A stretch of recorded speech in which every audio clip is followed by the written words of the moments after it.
News 16 Kerala. KBD ചികിത്സാ ധനസഹായം കൈമാറി. Kerala brothers taxi welfare association അംഗമായ ഷാജി തോമസ് അസുഖബാധിതനായി പ്രവാസ ജീവിതം അവസാനിപ്പിച്ചു നാട്ടിലേക്ക് പോവുകയും തുടർ ചികിത്സക്കായി അംഗങ്ങളിൽ നിന്നും പിരിച്ച 5,26,000 രൂപ KBD general secretary Siddique, advisory board അംഗം നവാസ് സൈനു, എക്സിക്യൂട്ടീവ് നഹാസ്, ഷാഫി എന്നീ അംഗങ്ങളുടെ നേതൃത്വത്തിൽ ഷാജി തോമസിന്റെ വീട്ടിലെത്തി കൈമാറി.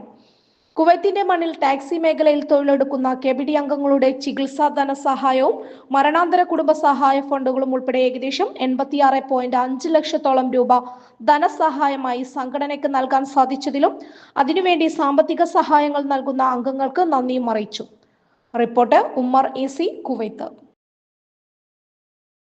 പക്ഷമില്ല, വിവേചനമില്ല. നേരിനൊപ്പം, നാടിനൊപ്പം, നാട്ടുകാർക്കൊപ്പം. News 16 Kerala channel.